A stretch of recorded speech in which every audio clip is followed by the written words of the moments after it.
विद्यार्थी मित्रों प्रणाम। धोरण 9 विज्ञान प्रकरण 15 अन्न स्त्रोतों सुधारणा। मित्रों આપણે ગઈકાલે પાક સુધારણા જોઈ ગયા। પાક ઉત્પાદન પ્રબંધન એટલે કે જે પાકનું આપણે ઉત્પાદન લેવું છે એના માટે શું વ્યવસ્થાપન શું મેનેજમેન્ટ કરવું જરૂરી છે એ આપણે જોઈએ। તો અન્ય ખેતી પ્રધાન દેશોની તુલનામાં ભારતમાં પણ ખેતી નાનાથી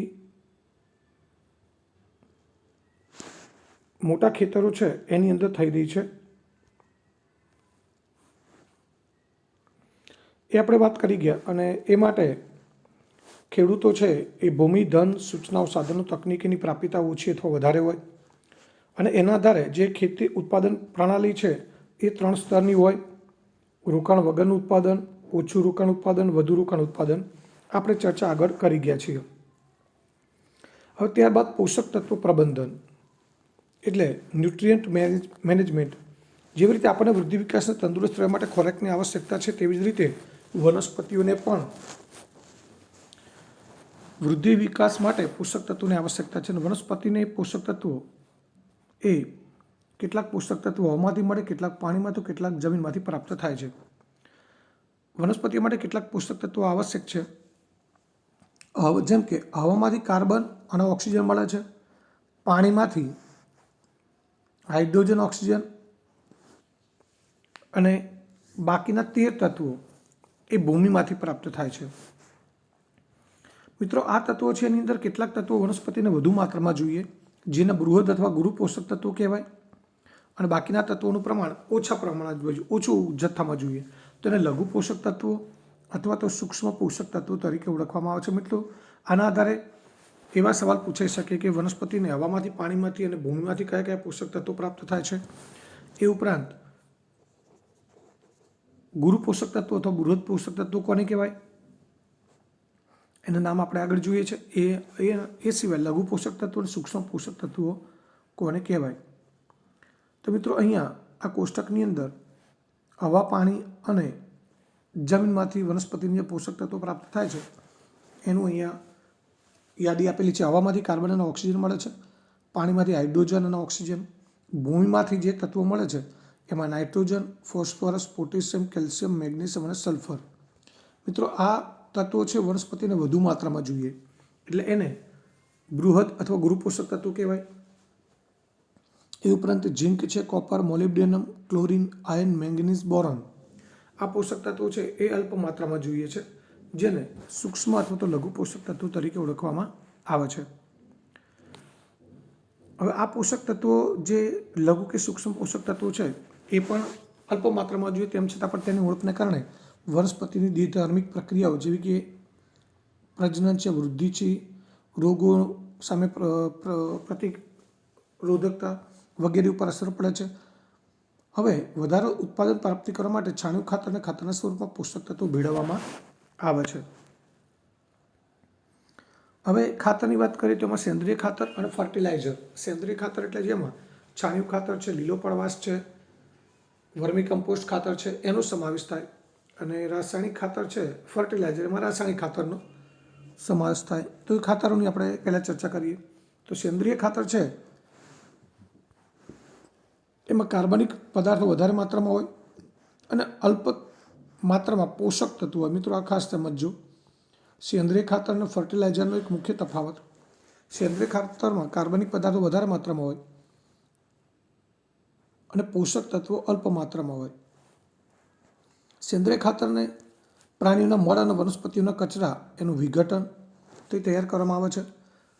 સેન્દ્રિય ખાતર જમીનને પોષક તત્વો અને કાર્બનિક પદાર્થોથી પરિપૂર્ણ બનાવે છે એટલે ફળદ્રુપતામાં વધારો કરે અને સેન્દ્રિય ખાતરમાં એટલા કાર્બનિક પદાર્થો ભૂમિના બંધારણ પર સુધારે છે એટલે ભૂમિ છે અને જમીનને પોચી બને અને રીતાળ જમીનમાં પાણીને રાખવાની કે જળ સંગ્રહ ક્ષમતા પણ વધારે। મિત્રો જમીન પોચી બને એટલે વરસાદનું કે સિંચાઈનું જે પાણી આપેલું હોય એ વધુ ઊંડે સુધી ઉતરી શકે અને લાંબો સમય સુધી એ ભેજનો સંગ્રહ થઈ શકે।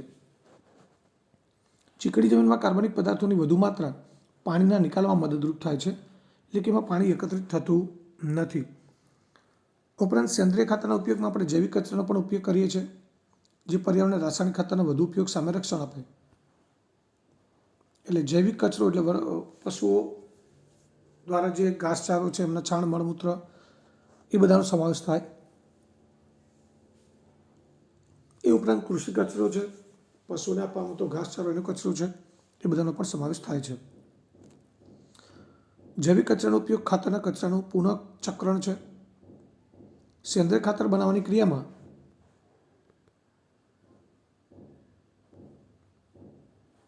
વિવિધ જૈવિક પદાર્થોનો ઉપયોગના આધારે સેન્દ્રિય ખાતરને જુદા જુદા વર્ગમાં વિભાજિત કરવામાં આવે છે. સેન્દ્રિય ખાતર બનાવવા માટે કયા જૈવિક પદાર્થોનો ઉપયોગ થાય છે? જૈવિક એટલે જે સજીવો ઉપર આધારિત હોય, સજીવો દ્વારા પ્રાપ્ત થતા પદાર્થો, એનો ઉપયોગ થાય છે. એના આધારે એના પ્રકાર પડે છે કમ્પોસ્ટ અને વર્મી કમ્પોસ્ટ ખાતર. તો કમ્પોસ્ટીકરણ એટલે શું? તો ખેતીના નકામા પદાર્થ જેવા કે પશુઓના મળમૂત્ર, છાણ, શાકભાજીની છાલ, કચરો, પશુ દ્વારા ત્રજાયેલો ચારો એટલે કે બગાડેલો ચારો, ઘરગથ્થુ કચરો, સુએજનો કચરો, સુએજ એટલે ગટરલાનું જે પાણી હોય, ફેંકેલી સ્ટ્રો, નીંદણ વગેરેને ખાડાઓમાં સડવા દેવામાં આવે છે. આ ક્રિયાને કમ્પોસ્ટિંગ કહેવાય. કમ્પોસ્ટમાં કાર્બનિક પદાર્થ અને પોષક તત્વો વધારે માત્રામાં હોય છે અને કમ્પોસ્ટને અળસિયા દ્વારા વનસ્પતિને પ્રાણીઓના ત્યજાયેલા પદાર્થોના તરત જ વિઘટનની ક્રિયા દ્વારા બનાવવામાં આવે છે, જેને વર્મી કમ્પોસ્ટ કહેવાય. મિત્રો, જે કમ્પોસ્ટને અળસિયા દ્વારા વનસ્પતિના પ્રાણીના ત્યજાયેલા પદાર્થો છે, મતલબ કૃષિ કચરો છે અને પશુના ઘાસચારાનો કચરો, એવા પદાર્થોને અળસિયા દ્વારા એનું વિઘટન કરી બનાવવામાં આવે, એને વર્મી કમ્પોસ્ટ કહેવાય. કમ્પોસ્ટ એની અંદર પશુઓનો છાણ, મળમૂત્ર, શાકભાજીની છાલ, કચરો, પશુ દ્વારા ત્યજાયેલો ઘાસચારો, ઘરગથ્થુ કચરો, સુએજનો કચરો, નીંદણ, આ બધું ખાડાની અંદર સડવા દેવામાં આવે, એને કમ્પોસ્ટિંગ કહેવાય. અને જે અળસિયા દ્વારા વનસ્પતિ અને પ્રાણીઓ દ્વારા ત્યજાયેલા એટલે ફેંકી દેવામાં આવેલા નકામા પદાર્થો છે, એનું વિઘટન કરી જે ખાતર બનાવવામાં આવે એને વર્મી કમ્પોસ્ટ ખાતર કહેવાય. એ અળસિયા દ્વારા બને છે એટલે વર્મી કમ્પોસ્ટ ખાતર કહેવાય. ત્યારબાદ લીલું જૈવિક ખાતર. તો પાક ઉગાડતા પહેલાં ખેતરમાં કેટલીક વનસ્પતિઓ જેવી કે શણ છે, ગુવાર છે, ઇક્કડ છે વગેરે ઉગાડાય અને ત્યાર પછી એને ફૂલ આવે, એ છોડ પરિપક્વ બને એ પહેલાં એના પર હળ ચલાવીને ખેતરમાં એટલે કે જમીનને એ જે વનસ્પતિ ઉગેલી છે એ ઉગેલી જ વનસ્પતિને ટ્રેક્ટર દ્વારા ખેડ કરી અને એને જમીનમાં દાટી દેવામાં આવે. તો એ જમીનની અંદર ભેજ અને ગરમીને કારણે કોબાઈ અને એમાંથી પણ જૈવિક ખાતરમાં રૂપાંતરિત થાય છે, જે ભૂમિને નાઇટ્રોજન અને ફોસ્ફરસથી ભરપૂર એટલે કે પરિપૂર્ણ બનાવવામાં મદદરૂપ થાય છે.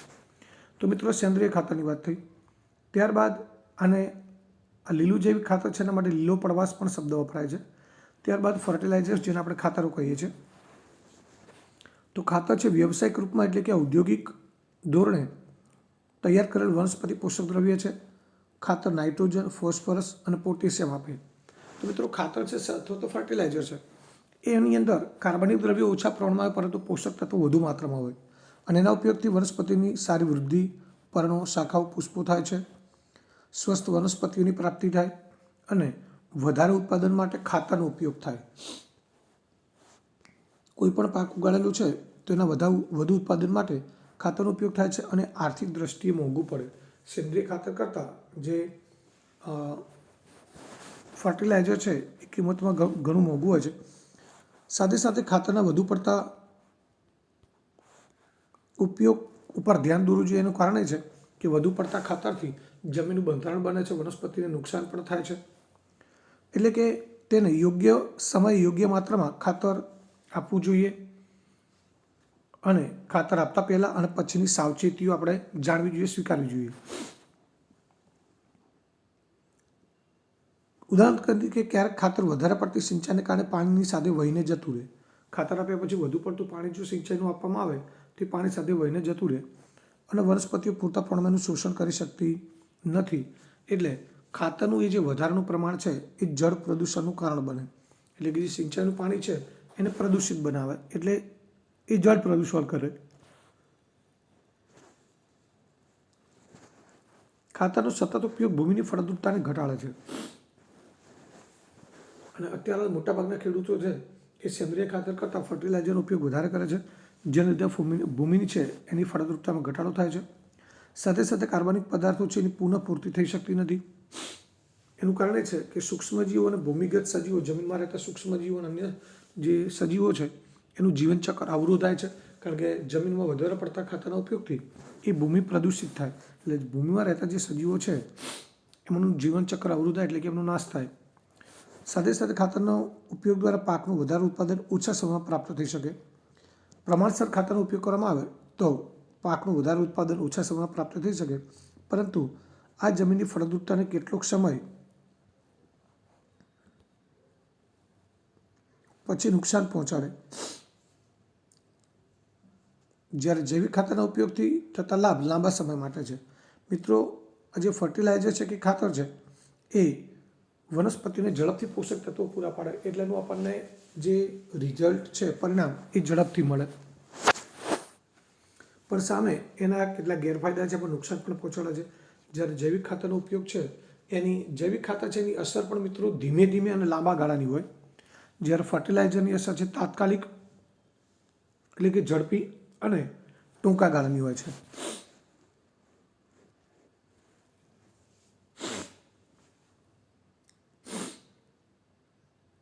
હવે ત્યારબાદ કાર્બનિક ખેતી કરવાની એક પદ્ધતિ છે, જેને અત્યારે મિત્રો આપણે ઓર્ગેનિક ખેતી બધા કહેતા હોય છે. ઓર્ગેનિક ફ્રૂટ, ઓર્ગેનિક શાકભાજી, ઓર્ગેનિક અનાજ, આ બધું કદાચ નામ સાંભળ્યા હશે. તો એનો અર્થ એ થયો કે એવું પાક ઉત્પાદન કે જેની અંદર રાસાયણિક ખાતર, જંતુનાશક દવા, નીંદણનાશક દવા, કોઈ પણ પ્રકારની દવા, પેસ્ટિસાઇડ કે ફર્ટિલાઇઝર એનો ઉપયોગ કરવામાં આવતો નથી. આ પદ્ધતિમાં વધુમાં વધુ કાર્બનિક ખાતર, એમાં ખેતીના નકામા પદાર્થો, કચરો, પશુધનનો કચરો, એનું પુનઃચક્રીકરણ કરી જૈવિક પરિબળો જેવા કે નીલ, હરિત, લીલ એનું સંવર્ધન એટલે એનો ઉછેર કરવામાં આવે અને એનો ખાતર બનાવવાનો ઉપયોગ કરવામાં આવે છે. તો મિત્રો, આ રીતે જે આપણે કાર્બનિક ખેતી કહીએ છીએ, ઓર્ગેનિક ખેતી, એની અંદર જૈવિક ખાતરનો ઉપયોગ કરવામાં આવે છે, જે જમીનને કોઈપણ પ્રકારનું નુકસાન કરતું નથી. ઉપરાંત વધુ પડતું પેસ્ટિસાઇડ દવાઓ છાંટવાથી, કોઈ શાકભાજી છે કે એની પર વધુ પડતું દવા છાંટવામાં આવે તો એ ધોવાથી પણ બધા જ પ્રકારની દવા એમાંથી દૂર નથી થતી. એટલે ઘણી બધી દવા આપણે શાકભાજી છે, ફ્રૂટ છે, એની સાથે આપણે રોજ થોડી ઘણી દવા આવી ખાતા હોઈએ છીએ, તો એનો ઉપયોગ અહીંયા બિલકુલ કરવામાં આવતો નથી.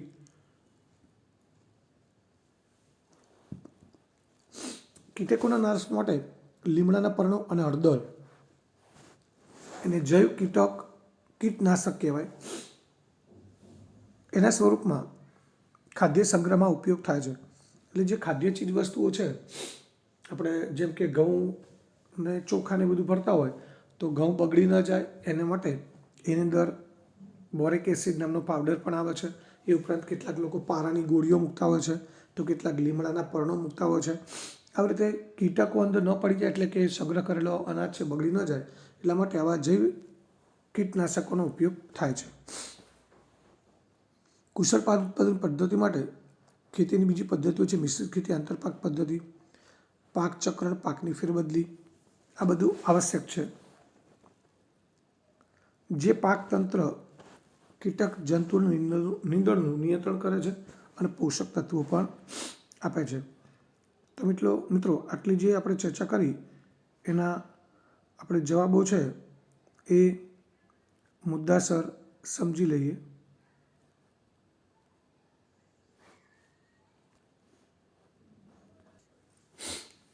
મિત્રો, ત્યારબાદ જોઈએ વનસ્પતિમાં પોષક તત્વો. તેની આપણે ચર્ચા કરી કે પોષક તત્વોની આવશ્યકતા વનસ્પતિને શેના માટે છે. તો વનસ્પતિને વૃદ્ધિ, વિકાસ અને તંદુરસ્ત રહેવા માટે પોષક તત્વોની આવશ્યકતા રહેલી હોય છે. વનસ્પતિને પોષક તત્વોના સ્ત્રોત છે 3: એક હવા, પાણી અને ભૂમિ. એ આપણે આગળ જોઈ ગયા એ મુજબ હવામાંથી કાર્બન, ઓક્સિજન મળે છે, પાણીમાંથી હાઇડ્રોજન, ઓક્સિજન મળે, જમીનમાંથી બૃહદ પોષક તત્વો એમાં nitrogen, magnesium, sulphur, calcium, phosphorus અને પોટેશિયમ મળે, જે વધુ માત્રામાં મળે. જ્યારે સૂક્ષ્મ પોષક તત્વો manganese, boron, iron, zinc, copper, molybdenum અને ક્લોરિન આ લઘુ પોષક તત્વો કે જે ઓછી માત્રામાં જોઈએ છે.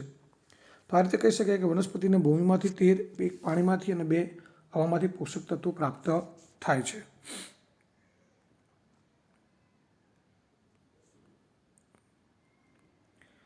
ભૂમિમાંથી 13 પોષક તત્વો પૈકી 6 તત્વો વધારે માત્રામાં જોઈએ છે, જે આપણે જોઈ ગયા એને ગુરુ પોષક તત્વો અથવા બૃહદ પોષક તત્વો કહેવાય. અને 7 તત્વોની જરૂરિયાત ઓછા પ્રમાણમાં હોય, જેને લઘુ પોષક તત્વો કહેવાય. પોષક તત્વોની ઉણપને કારણે વનસ્પતિની જે દેહધાર્મિક ક્રિયાઓ છે, રોજિંદી ક્રિયાઓ, જેમાં પ્રજનન, વૃદ્ધિ, રોગો સામે સંવેદનશીલતા, આ બધી ક્રિયાઓ પર અસર પડે. એટલે કે આ બધી ક્રિયાઓ યોગ્ય રીતે થઈ શકે નહીં. આથી વધારે પાક ઉત્પાદન મેળવવા માટે ભૂમિમાં પોષક દ્રવ્યો ઉમેરવા છાણિયું ખાતર અથવા તો રાસાયણિક ખાતર એની આવશ્યકતા રહેલી છે. મિત્રો, ત્યારબાદ આ આપણે પ્રશ્નો, ટૂંકા પ્રશ્નો છે, એની ચર્ચા થઈ ગઈ છે. ત્યારબાદ આગળ સેન્દ્રિય ખાતર. તો સેન્દ્રિય ખાતર પ્રાણીઓના મળ અને મળમૂત્ર અને વનસ્પતિના કચરાના વિઘટનથી તૈયાર કરવામાં આવે છે. સેન્દ્રિય ખાતર બનાવવામાં કઈ જૈવિક ક્રિયાનો ઉપયોગ થાય છે એના આધારે એના 2 પ્રકાર પડે છે: કમ્પોસ્ટ ખાતર અને લીલું જૈવિક ખાતર. સેન્દ્રિય ખાતરના લાભ જોઈએ તો કાર્બનિક પદાર્થોની માત્રા વધુ હોય અને ભૂમિને કાર્બનિક પદાર્થોથી પરિપૂર્ણ કરી ફળદ્રુપતા વધારે. ઉપરાંત તેમાં રહેલા કાર્બનિક પદાર્થો ભૂમિના બંધારણમાં સુધારો કરે છે અને રેતાળ જમીનમાં જળ સંગ્રહ ક્ષમતા વધારે. ચીકણી જમીનમાં કાર્બનિક પદાર્થોની વધુ માત્રા પાણીના નિકાલમાં મદદરૂપ થાય, જેથી પાણી એકત્રિત થતું અટકાવે છે. સાથે સાથે સેન્દ્રિય ખાતરમાં જૈવિક કચરાનો ઉપયોગ કરવામાં આવતો હોવાથી ખેતરના કચરાનું પુનઃચક્રણ થાય છે, એટલે કે પુનઃચક્રીકરણ થાય છે. તેમજ રાસાયણિક ખાતરનો ઉપયોગ ઘટતા પર્યાવરણને થતા નુકસાનને પણ ઘટાડવામાં તે મદદરૂપ થાય છે. અને ગેરલાભ એ છે કે જમીનને પોષક તત્વો ઓછા પ્રમાણમાં આપે. સેન્દ્રિય ખાતર છે એ જમીનને પોષક તત્વો ખૂબ ઓછા પ્રમાણમાં આપે છે. હવે ત્યારબાદ સેન્દ્રિય ખાતર છે એના પ્રકારોની વાત કરીએ.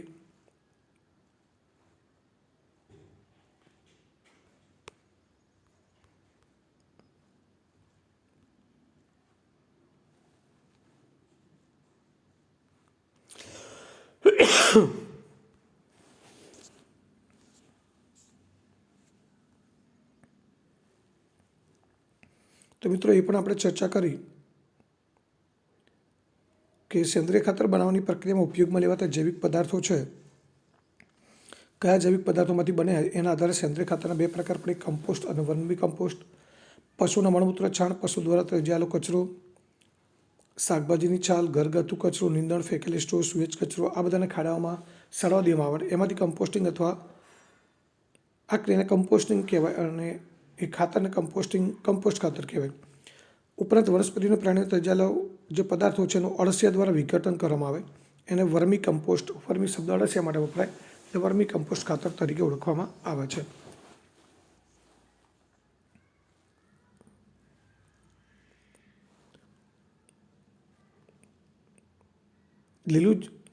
ત્યારબાદ વિઘટનથી તૈયાર થતા કમ્પોસ્ટ કાર્બનિક પદાર્થો અને પોષક દ્રવ્યોથી સમૃદ્ધ હોય. એમાં કાર્બનિક દ્રવ્યો અને પોષક તત્વોનું પ્રમાણ વિશેષ હોય છે.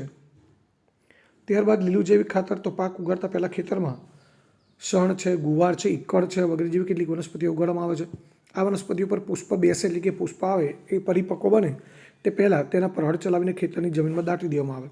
ભૂમિમાં દટાયેલી આ વનસ્પતિઓ 4 થી 6 અઠવાડિયામાં વિઘટન પામી અને કારણ કે જે જમીનમાં દટાય એટલે એનો ભેજ અને ગરમીને કારણે વિઘટન થઈ અને એમાંથી લીલું જૈવિક ખાતર બની જાય છે. લીલું જૈવિક ખાતર ભૂમિને નાઇટ્રોજન અને ફોસ્ફરસથી સમૃદ્ધ બનાવે છે. મિત્રો, રાસાયણિક ખાતર અને તેના જે કેટલાક ગેરલાભ છે એ જોઈએ. તો ખાતર અથવા રાસાયણિક ખાતર એના પહેલાં લાભ જોઈએ.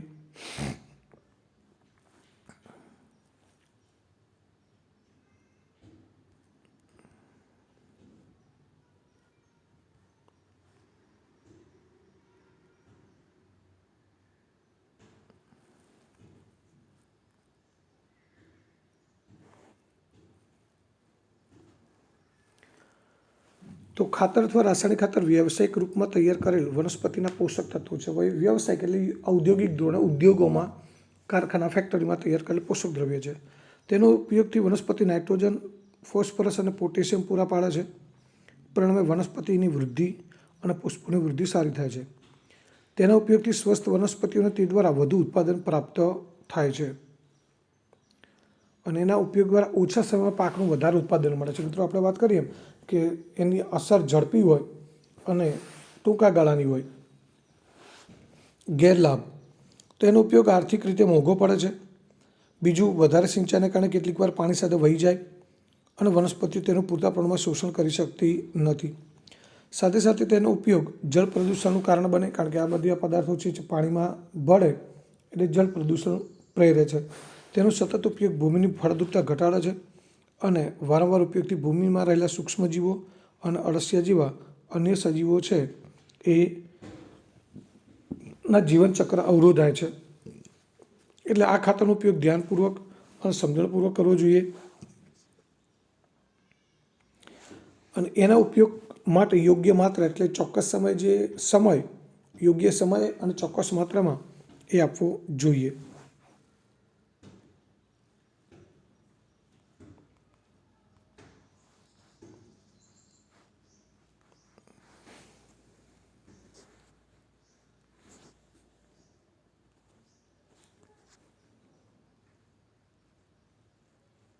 તો હવે આના આધારે સેન્દ્રિય ખાતર અને ખાતર છે અથવા તો ફર્ટિલાઇઝરનો તફાવત પણ પૂછાઈ શકે. તો આપણે લખી શકીએ, સેન્દ્રિય ખાતરમાં કાર્બનિક દ્રવ્યો અને પોષક તત્વો ઉમેરે છે, જ્યારે ખાતર છે ભૂમિમાં માત્ર ખનિજ દ્રવ્યો નહીં પણ પોષક દ્રવ્યો છે એ ઉમેરે છે. સેન્દ્રિય ખાતરના ઉપયોગથી ભૂમિમાં સૂક્ષ્મજીવો અને અળસિયાને ખોરાક મળી રહે છે, જ્યારે રાસાયણિક ખાતરના ઉપયોગથી સૂક્ષ્મજીવો અને અળસિયાને ખોરાક મળતો નથી પરંતુ નુકસાન થાય છે. ભૂમિમાં કાર્બનિક દ્રવ્યો ઉમેરી જમીનની ફળદ્રુપતામાં વધારો કરે છે અને વધારે પડતા ઉપયોગથી જમીનની ફળદ્રુપતા ઘટે છે.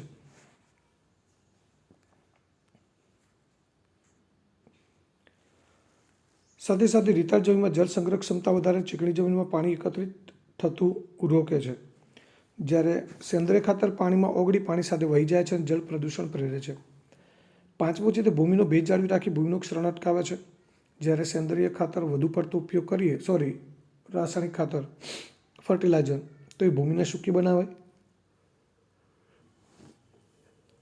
અને ભૂમિનું ક્ષરણ એટલે કે ભૂમિનું ધોવાણ ઝડપી બનાવે છે. આમ સેન્દ્રિય ખાતર જૈવિક ખાતર હોવાથી ખાતરની તુલનામાં ભૂમિની ફળદ્રુપતા વધારવા અને લાંબો સમય જાળવી રાખવા માટે ઉપયોગી છે. ત્યારબાદ આગળ છે મિત્રો કાર્બનિક ખેતી. તો રાસાયણિક ખાતર જંતુનાશક અને કીટનાશકનો ઉપયોગ કર્યા વગર કે ખૂબ ઓછી માત્રામાં ઉપયોગ કરીને કરવાની ખેતી પદ્ધતિ છે. કાર્બનિક ખેતીની અંદર ખેતીના નકામા પદાર્થો એનું પુનઃચક્રીકરણ કરી વધુમાં વધુ કાર્બનિક પદાર્થોનો ઉપયોગ કરવામાં આવે. આ ઉપરાંત જૈવિક પરિબળો જેવા કે નીલહરિત લીલ એનું સંવર્ધન, એનો ઉછેર કરવાનો, અળસિયાનું સંવર્ધન, એનો ઉછેર, નાઇટ્રોજન સ્થાપક બેક્ટેરિયા એનું સંવર્ધન કરી અને એનો ઉપયોગ જૈવિક ખાતર બનાવવા માટે થાય છે.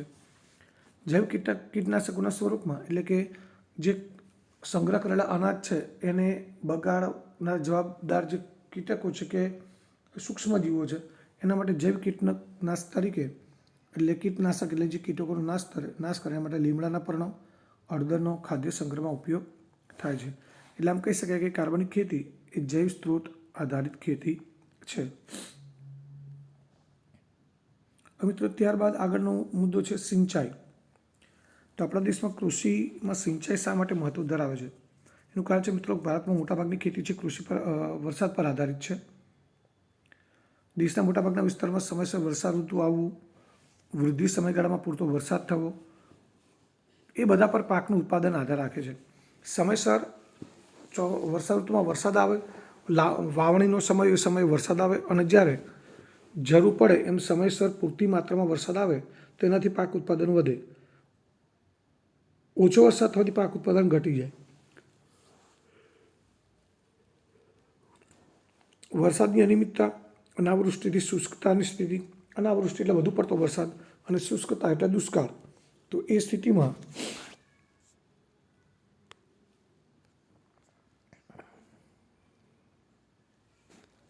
તેમજ પાકની નિયત વૃદ્ધિ સમયગાળામાં યોગ્ય સમય સિંચાઈ કરવાથી થાય છે. એટલે યોગ્ય સમય જો પાકને સિંચાઈ મળે તો એની વૃદ્ધિ યોગ્ય રીતે થાય. સાથે સાથે પાક ઉત્પાદનમાં પણ વધારો થઈ શકે. ઉપરાંત ઘઉં, ચણા, વટાણા, રાઈ, અળસી જેવા શિયાળાની ઋતુમાં ઉગાડતા રવિ પાકના પૂરતા ઉત્પાદનને માટે એ સિંચાઈ વધુ મહત્ત્વ ધરાવે છે. કારણ કે શિયાળામાં વરસાદ પડતો નથી એટલે આ બધા પાક માટે સિંચાઈ ખૂબ વધારે મહત્ત્વ ધરાવે છે.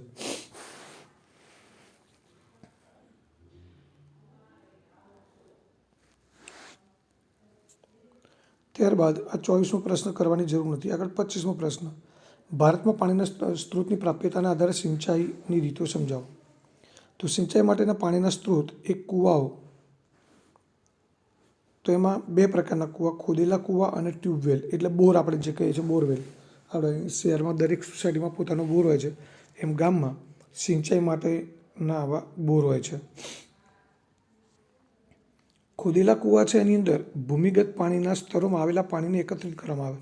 એટલે હવે તો પાણીનું સ્તર જમીનમાં ખૂબ નીચે જતું રહ્યું છે, એટલે ખોદેલા કૂવા ખૂબ ઓછા જોવા મળે.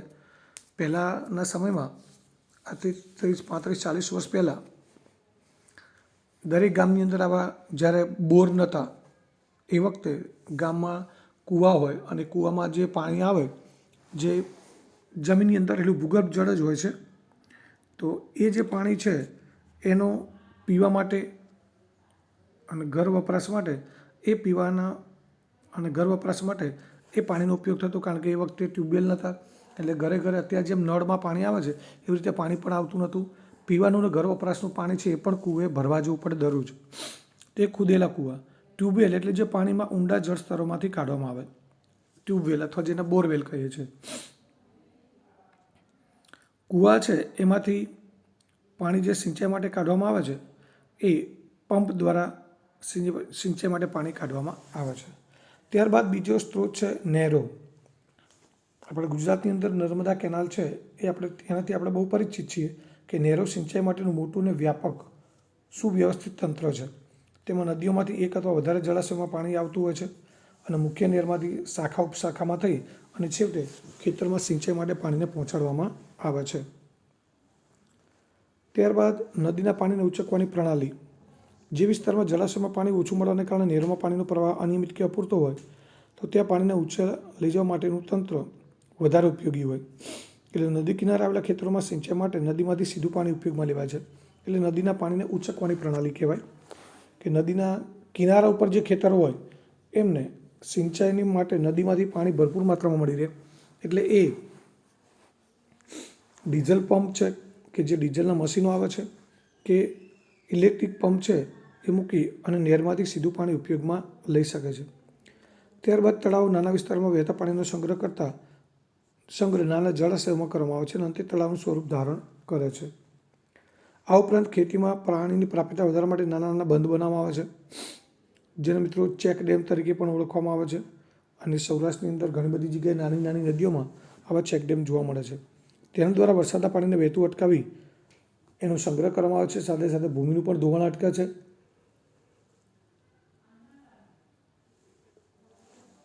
એ પાણીનો સંગ્રહ થયા બાદ શિયાળામાં આસપાસના ખેતરોની અંદર એ ચેકડેમમાં સંગ્રહાયેલું જે પાણી છે એના દ્વારા શિયાળાની ઋતુમાં સિંચાઈ માટેનું પાણી પૂરું પાડી દે છે.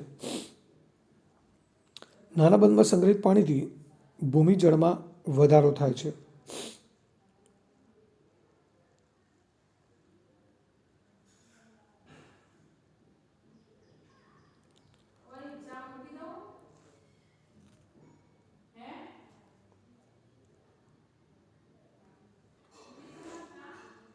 મિત્રો ત્યારબાદ છે તળાવો.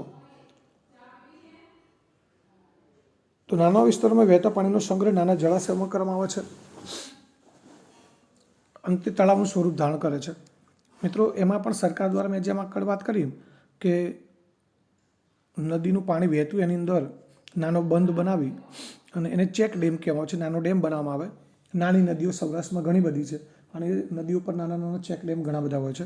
એવી રીતે તળાવની વાત છે તો સરકાર દ્વારા એવી પણ વચ્ચે યોજના આપવામાં આવી હતી જેમાં ખેત તલાવડી, એટલે ખેતરની અંદર આસપાસના ખેતરોમાં કોઈ એક નીચાણવાળું ખેતર હોય કે જ્યાં એ મોટાભાગના વિસ્તારનું બધું જ વરસાદનું પાણી ત્યાં ભરાતું હોય તો ત્યાં ખોદકામ કરી અને એક નાની ખેત તલાવડી બનાવવામાં આવે અને એમાં જે સંગ્રહિત પાણી છે એનો ચોમાસા પછી એટલે કે શિયાળામાં સિંચાઈ માટે ઉપયોગ કરી શકાય. આ ઉપરાંત ખેતરમાં પાણીની પ્રાપ્યતા વધારવા માટે નાના બંધ પણ બનાવવામાં આવે છે.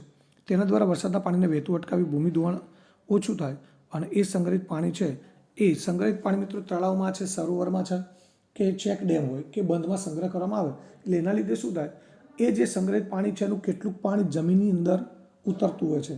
એટલે જે ભૂમિજળ કહેવાય, જમીનની અંદર રહેલું પાણી, એ ભૂમિજળનું સ્તર ઊંચું આવે એટલે કે ભૂમિજળમાં વધારો થાય છે.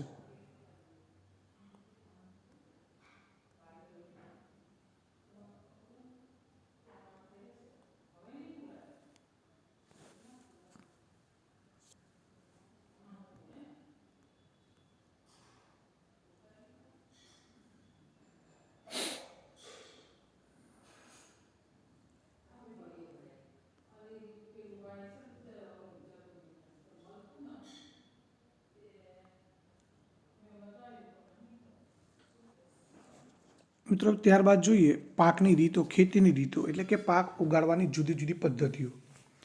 તો વધારે પાક કે વધારે લાભ મેળવવા માટે પાક ઉગાડવાની વિવિધ રીતોનો ઉપયોગ થાય. એમાં મિશ્રિત કે મિશ્ર પાક પદ્ધતિ, જેમાં નામ જ છે મિશ્ર પાક પદ્ધતિ, એટલે એનો અર્થ એ થાય કે એક સાથે એક જ ખેતરમાં બે કે બેથી વધારે પાક ઉગાડવામાં આવે. જેમ કે ઘઉં, ચણા, ઘઉં ને રાઈ, મગફળી, સૂર્યમુખી. તો આવી રીતે એક જ ખેતરમાં એક સાથે એકથી વધુ પાક ઉગાડવામાં આવે તો એને મિશ્ર પાક અથવા મિશ્રિત ખેતી કહેવામાં આવે છે. આના લીધે મિત્રો એક જ પાક ઉગાડેલો હોય અને કોઈ વર્ષે એ પાકને અનુકૂળ હોય વાતાવરણ ન હોય, વાતાવરણ એ પાકને પ્રતિકૂળ હોય, તો એના કારણે એ પાકનું ઉત્પાદન ઘણું બધું ઘટી જાય છે અને પાક ઉત્પાદન ઓછું આવે. પરંતુ બે પાક ઉગાડવાથી એવું બની શકે કે એક પાકનું ઉત્પાદન ઘટે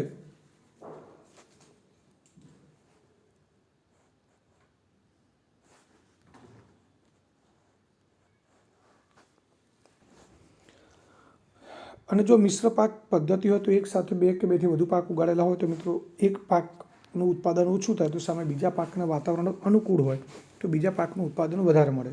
એટલે કે પાકનું જે નુકસાન થતું હોય છે, પાક નિષ્ફળ જવાની જે સંભાવના શક્યતા છે એ ઘણી ઓછી થઈ જાય.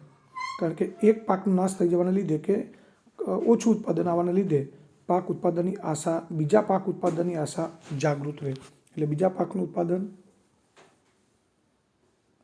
મળી શકે. એટલે આર્થિક નુકસાન ખેડૂતને જવાની શક્યતાઓ બહુ ઓછી થઈ જાય છે.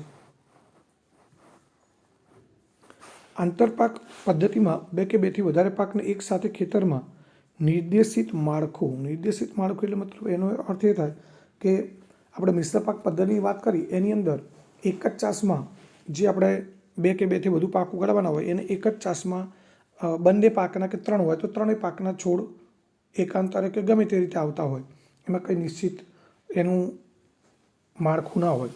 જ્યારે આંતરપાક પદ્ધતિમાં કેવું હોય કે એક મુખ્ય પાક છે, ત્યારબાદ એ મુખ્ય પાકની વચ્ચે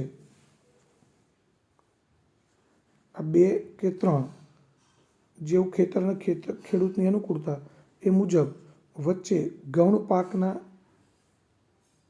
બે કે ત્રણ ચાસ હોય. આ મિત્રો મુખ્ય પાક છે અને વચ્ચે બીજો ગૌણ પાક છે. તો આ રીતે મુખ્ય પાકના બે ચાસની વચ્ચે ગૌણ પાકના બે કે બેથી વધુ ચાસ ઉગાડવામાં આવે છે. ફરી પાછા અહીંયા આ ગૌણ પાકના ત્રણ ચાસ આવશે, ફરી પાછો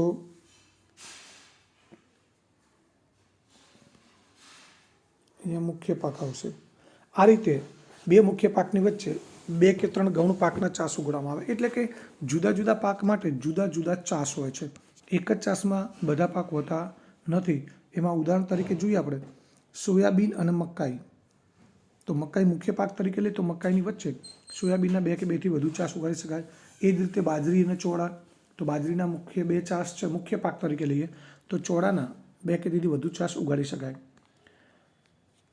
આંતરપાક પદ્ધતિનો ફાયદો એ છે કે એમાં જુદા જુદા પાકના પોષક દ્રવ્યો જુદા જુદા હોય, એટલે જુદા જુદા પોષક તત્વોની જુદા જુદા પાકના જુદા જુદા પોષક તત્વોની જરૂરિયાત હોય, એટલે પોષક દ્રવ્યોનો વધુ માત્રામાં ઉપયોગ થાય. સાથે સાથે જંતુ અને રોગોને એક જ પ્રકારના પાકને બધી જ વનસ્પતિઓમાં ફેલાતી રોકી શકાય. એક જ પ્રકારનો પાક હોય તો જંતુઓ છે કે અન્ય સૂક્ષ્મજીવો દ્વારા જે રોગ ફેલાતા હોય એ ફેલાવાની શક્યતા વધી જાય. એ જુદા જુદા પાક હોય એટલે એક પાકમાં ફેલાતો રોગ છે એ એક પાકના ચાસ પછી બીજા પાકનો ચાસ આવે એટલે ત્યાં એ રોગનો ફેલાવ થવાની શક્યતા ઘણી ઓછી થઈ જતી હોય છે. તો આ રીતે બંને પાકથી સારું ઉત્પાદન મેળવી શકાય છે. અહીંયા તમે જોઈ શકો છો કે અહીંયા કોબીજનો એક બે ચાસ છે, ત્યારબાદ આ ફુલાવરના ચાસ છે અને વચ્ચે કોઈક ત્રીજો પાક છે.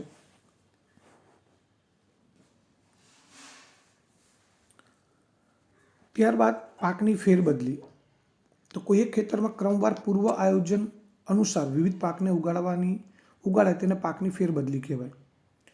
એટલે મિત્રો એક ખેતરમાં દર વર્ષે એક જ પાક વાવવો નહીં પણ પાકનું બદલતા રહેવાનું, એને પાકની ફેરબદલી કહેવાય.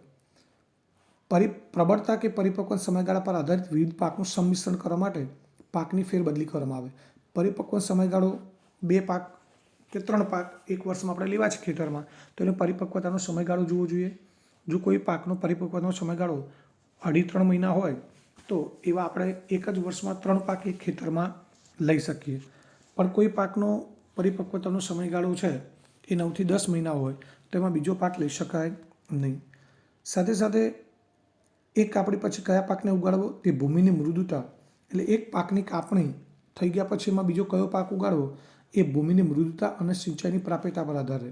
એટલે કે જેમ કે કોઈ ખેતરમાં ડાંગરનો પાક લીધેલો હોય તો ડાંગરના પાકને પુષ્કળ પ્રમાણમાં પાણી જોઈએ, એટલે એને ચોમાસામાં એ ખેતરમાં પુષ્કળ પાણી મળેલું છે એટલે જમીનમાં ભેજનો સંગ્રહ રહેશે.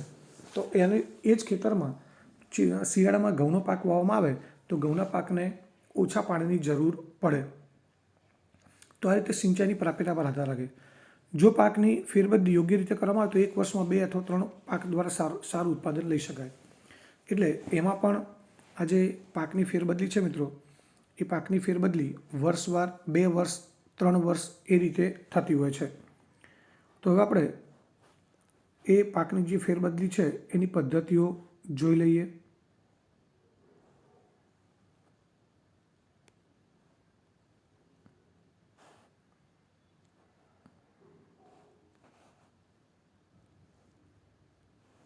મિત્રો આપણે પાકની રીતોની વાત કરીએ. પહેલાં મિશ્ર પાક ઉછેર, એક જ ખેતરમાં એક સાથે 2 કે 2થી વધુ પાક ઉછેરવાની પદ્ધતિ એને મિશ્ર પાક ઉછેર કહેવાય.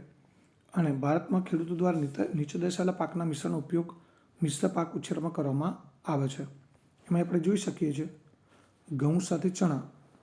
આપણે અહીંયા એક નાની આકૃતિ દર્શાવેલી છે, એમાં એક જ ખેતરની અંદર 3 પાક વાવેલા છે, ઘઉં, રાઈ અને ચણા. બીજું છે મગફળી સાથે સૂર્યમુખી, કપાસ અને મગ, મકાઈ, અડદ, ઘઉં અને રાઈ, બાજરી અને તુવેર. એના લાભ છે આ ઉછેરની રીતથી નુકસાન થવાની સંભાવના ઓછી થઈ જાય, કારણ કે એક પાક નાશ થવા છતાં બીજા પાકના ઉત્પાદનની આશા જાગૃત રહે છે. હવે ત્યારબાદ આંતરપાક ઉછેર પદ્ધતિ. તો એક જ ખેતરમાં નિર્દેશિત માળખામાં, એટલે કે ચોક્કસ માળખામાં 2 અથવા 2થી વધારે પાક એક સાથે ઉગાડવાની પદ્ધતિને મિશ્ર પાક પદ્ધતિ કહેવામાં આવે છે.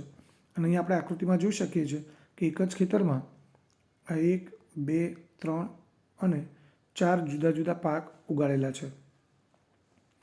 તો કેટલીક હરોળમાં એક પ્રકારનો પાક અને તેની એકાંતરે આવેલી બીજી હરોળમાં બીજો પાક છે એને ચાસમાં ઉગાડવામાં આવે છે. ઉદાહરણ તરીકે સોયાબીન અને મકાઈ, બાજરી અને ચોળા. આ ઉછેર પદ્ધતિમાં પાકની પસંદગી એ પ્રમાણે કરવામાં આવે કે જેમના પોષક દ્રવ્યોની ભિન્નતા પ્રાપ્યતા જુદી જુદી હોય. એટલે કે 2 પાક એવા ઉછેરવામાં આવે કે જેમના પોષક તત્વો જુદા જુદા જોતા હોય. એટલે શું થાય કે બંને પ્રકારના પાકને પોષક તત્વો જમીનમાંથી પૂરતા પ્રમાણમાં મળી રહે, એટલે પોષક દ્રવ્યોનો વધુ માત્રામાં ઉપયોગ થાય અને પોષક દ્રવ્ય માટે તેમની વચ્ચે કોઈ સ્પર્ધા ન થાય. એટલે કે જુદા જુદા પોષક તત્વોની જરૂર છે, એટલે પોષક તત્વો માટે એમના વચ્ચે કોઈ સ્પર્ધા થવી જોઈએ નહીં. લાભ છે બંને પાકનું ઉત્પાદન સારું મેળવી શકાય. એક પ્રકારના પાકની બધી વનસ્પતિઓમાં જંતુને રોગોનો ફેલાવો થતો રોકી શકાય. ત્યારબાદ પાકની ફેરબદલી. તો પૂર્વ આયોજન કાર્યક્રમ અનુસાર એક ખેતરમાં ક્રમવાર વિવિધ પાક ઉગાડવામાં આવે તેને પાકની ફેરબદલી કહેવાય. પાકની ફેરબદલી છે પરિપક્વ સમયગાળા પર આધારિત વિવિધ પાકનું સંમિશ્રણ કરવા માટે અપનાવવામાં આવે છે. એમાં વર્ષ માટે ફેરબદલી. તો વર્ષમાં 2 પાક લેવાય, એક મકાઈ અને ત્યારબાદ રાઈ. પછી બીજું છે ચોમાસામાં ડાંગર, શિયાળામાં ઘઉં. 2 વર્ષ માટે ફેરબદલી. એટલે મિત્રો પાકની એ જ જે પાક છે એનું પુનરાવર્તન 2 વર્ષ બાદ થાય. એટલે કે 2 વર્ષમાં 3 કે 4 પાક લેવાના હોય. તેમાં પહેલા વર્ષે ચોમાસામાં મકાઈ, શિયાળામાં રાઈ, બીજા વર્ષે ચોમાસામાં શેરડી અને શિયાળામાં મેથી. એટલે આ 4 પાક થાય. એક વર્ષમાં 2 પાક એટલે 2 વર્ષમાં 4 પાક. અહીંયા 2 વર્ષ માટે બીજા 3 પાક છે, મકાઈ, બટાકા અને વટાણા. 3 વર્ષ માટે ફેરબદલી. તો એમાં 5 થી 6 પાક લઈ શકાય. પહેલા વર્ષે ડાંગર અને ઘઉં, ત્યારબાદ પહેલા વર્ષે ડાંગર અને ઘઉં, બીજા વર્ષે મગ અને રાઈ, ત્રીજા વર્ષે શેરડી. અથવા તો પહેલા વર્ષે કપાસ અને જવ, બીજા વર્ષે શેરડી વટાણા, ત્રીજા વર્ષે મકાઈ અને ઘઉં. તો આ રીતે 3 વર્ષ પછી આ ફરી કપાસનો પાક આવે. તો 3 વર્ષ સુધી પાક બદલાતા રહે. તો આ પાકની ફેરબદલી થઈ. તરત એક પાક મળ્યા પછી વાવવા માટે બીજા પાકની પસંદગી. એ જમીનમાં કેટલો ભેજ છે અને સિંચાઈની સુવિધા ઉપર આધાર રાખે છે. હવે ત્યારબાદ પાક સુરક્ષાનું પ્રબંધન, એટલે કે પાક ઉગાડ્યો છે, વ્યવસ્થિત વૃદ્ધિ વિકાસ થયો છે, તો હવે એને કોઈ નુકસાન ન કરે, એ પાકને નુકસાન કરતા જે કંઈ પરિબળો છે એનું આપણે નિયંત્રણ કરવાનું છે. તો એમાં એક તો નીંદણ આવશે, ત્યારબાદ કીટનાશકો આવશે. તો આ બધા પરિબળો છે એ પાકને નુકસાન કરતા પરિબળો છે. એમાં પહેલું છે નીંદણ. તો આપણે જો નીંદણ એટલે શું, નીંદણના ઉદાહરણ, તેના નિયંત્રણ જરૂરિયાત અને નિયંત્રણની રીતો જણાવો. તો નીંદણ એટલે કૃષિ ઉપયોગી ભૂમિમાં મુખ્ય પાક સાથે ઉગી નીકળતી અનાવશ્યક વનસ્પતિ. એટલે આપણે જે મુખ્ય પાક ઉગાડ્યો છે એ સિવાય જે બિનજરૂરી વનસ્પતિ ઉગી નીકળે એને આપણે નીંદણ તરીકે ઓળખીએ છીએ. એમાં ઉદાહરણ છે ગાડરિયું. આપણે અહીંયા ગુજરાતની અંદર જેને ગાડરિયું નામ છે એ નામથી આપણે ઓળખીએ છીએ. એનું વૈજ્ઞાનિક નામ છે ઝેન્થિયમ. ત્યારબાદ ગાજર ઘાસ જેનું નામ છે પાર્થેનિયમ, અને મોથા સાયપેરિનસ રોટુન્ડસ. તો આ નીંદણના ઉદાહરણ છે. આ સિવાય ઘણા બધા નીંદણ છે મિત્રો. નીંદણની નિયંત્રણની જરૂરિયાત. ભૂમિમાં નીંદણ છે એ મુખ્ય પાક સાથે, નીંદણ હોય એટલે મિત્રો શું કરે કે મુખ્ય પાકને આપેલું જે પાણી છે, પોષક તત્વો છે, પ્રકાશ છે, જમીન છે, એ બધા માટે એની સાથે સ્પર્ધા કરે. અને ખરેખર નીંદણ એક એવી વનસ્પતિ છે કે જેને વધુ પડતું પાણી મળે તો પણ એ રહે, ઓછું પાણી મળે રહે, અને વાવ્યા વગર ઉગી નીકળે.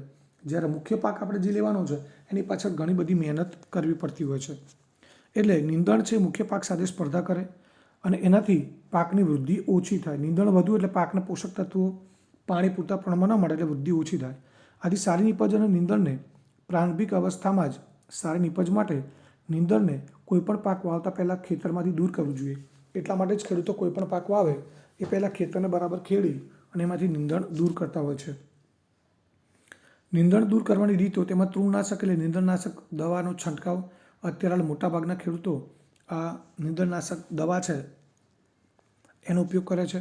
યાંત્રિક રીતે નીંદણ દૂર કરવું એટલે હાથથી ચૂંટીને ખેંચીને. સમયસર પાક ઉગાડવો. યોગ્ય ચાસ તૈયાર કરવા, આંતરિક પાક અને પાકની ફેરબદલી વગેરે. આ બધી પદ્ધતિઓ એવી છે કે જેનાથી નિયંત્રણ નીંદણ ઉપર કરી શકાય છે.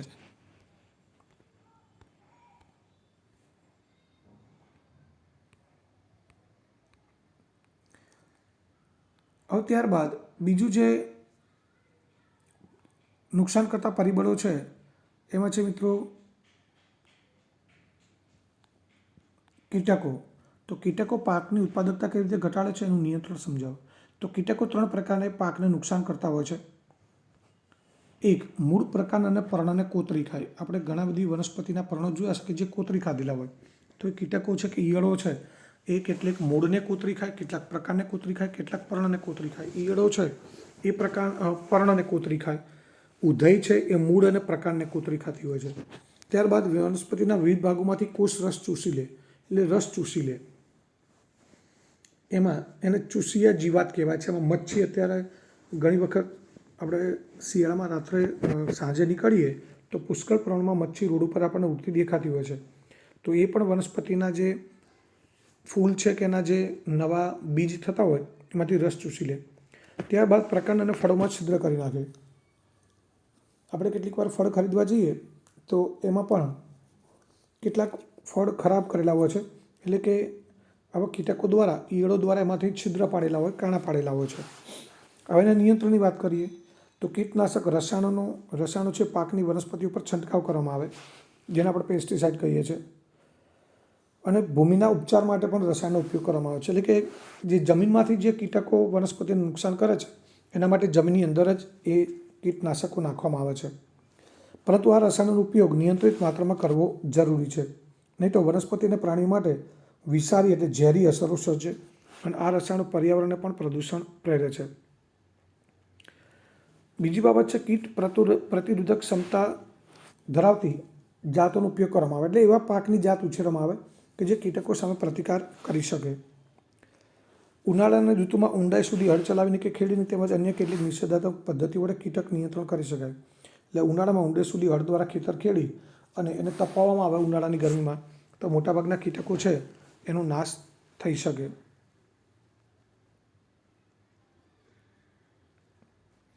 તો મિત્રો અહીંયા ટૂંકા પ્રશ્નો છે, ટેક્સ્ટ બુકના પ્રશ્નો છે, તો એનો અભ્યાસ છે એ તમારે જાતે કરી લેવાનો છે. અહીંયા નીંદણ અને કીટકોના નામ આપેલા છે. નીંદણમાં ગાજર ઘાસ, યુફોર્બિયા હિર્ટા, રૂએલિયા ટુબ્રોસા, બોયરેવિયા ડિફ્યુસા, કીટકો તીડ, ઉદય જંતુ અને લોકસ્ટ. તો આ બધા કીટકો છે જે પાકને નુકસાન કરે છે. હવે કૃષિ ઉત્પાદનને નુકસાન કરતા પરિબળો અને તેનાથી શું નુકસાન થાય છે. તો કૃષિ ઉત્પાદનને નુકસાન કરતા પરિબળો બે પ્રકારના છે, જૈવિક અને અજૈવિક. જૈવિક પરિબળો એટલે મિત્રો જે સજીવો છે, એમાં કીટકો છે, કોતરીને ખાનારા એટલે ઉંદર, પક્ષીઓ, ફૂગ, ઈતરડી, જીવાણુઓ, આ બધા છે એ પાક ખેતરમાં ઉગેલો હોય, તૈયાર થતો હોય, પાકનો પરિપક્વતાનો સમયગાળા હોય ત્યારે પણ નુકસાન કરી શકે, અથવા તો એને લણવાની ક્રિયા પૂરી થયા પછી ઘરમાં રાખીએ કે ક્યાંય સંગ્રહ કરીએ તો એ દરમિયાન પણ એને નુકસાન થતું હોય છે. આ પરિબળોને કારણે ગુણવત્તામાં ઘટાડો થાય છે. અને બીજા અજૈવિક પરિબળો છે ભેજ અને તાપમાન. તો આપણે સંગ્રહ એવી જગ્યાએ કર્યું કે જ્યાં અત્યારે આપણને ખબર છે કે આપણે ઘઉંને એ બધું જે અનાજ ઘરમાં ભરીએ છીએ તો એને બરાબર તપવી અને સુકાવીને ભરીએ છીએ. એનું કારણ છે કે જો એમાં ભેજ રહી ગયું હોય તો એનો સંગ્રહ કરવામાં આવે તો ભેજના કારણે એ ખરાબ થઈ જતું હોય છે. અને આ બધા પરિબળોને કારણે એની ગુણવત્તા ઘટે છે, વજનમાં ઘટાડો થાય, અંકુરણ ક્ષમતા નબળી પડે, એટલે બધા જ બીજ યોગ્ય રીતે અંકુરણ પામી શકે નહીં, નીપજનો રંગ બદલાઈ જાય, એટલે આ બધાથી એની ઉત્પાદન કિંમત ઘટે છે. ત્યારબાદ મિત્રો આગળનો પ્રશ્ન છે, અનાજ સંગ્રહ કરતાં પહેલાં કઈ બાબતો ધ્યાનમાં રાખવી જરૂરી છે. તો આ અનાજ સંગ્રહનો મુદ્દો છે કે અનાજ સંગ્રહ કરતાં પહેલાં નુકસાનકારક જૈવિક અને અજૈવિક પરિબળો પર નિયંત્રણ મેળવવા માટે યોગ્ય ઉપચાર કરવો જોઈએ. અને એ માટે સંગ્રહ કરતાં પહેલાં ઉત્પાદનની નિયંત્રિત સફાઈ કરીને, હમણાં જ આપણે વાત કરીએ કે જે કે પાક ઉત્પાદન લીધું છે આપણે એની સફાઈ કરીને સૂર્યપ્રકાશમાં એને તપાવવા પડે, ત્યારબાદ છાંયડામાં રાખી અને સારી રીતે સુકાવવામાં આવે છે. ઉપરાંત રસાયણયુક્ત ધુમાડાનો ઉપયોગ કરતાં જંતુઓ મરી જાય છે. અને આ પદ્ધતિ દ્વારા અનાજ છે એનો આપણે સુરક્ષિત રીતે સંગ્રહ કરી શકીએ છીએ, એટલે લાંબો સમય સુધી બગડે નહીં એ રીતે આપણે અનાજનો સંગ્રહ કરી શકીએ છીએ. તો મિત્રો અહીંયા હવે આના પછીનો ટૉપિક છે એ છે પશુપાલન. પરંતુ પશુપાલન છે એ આ વર્ષ માટે આપણે અભ્યાસક્રમમાંથી એને કેન્સલ કરેલ છે, એટલે આપણે એની આગળ ચર્ચા કરીશું નહીં.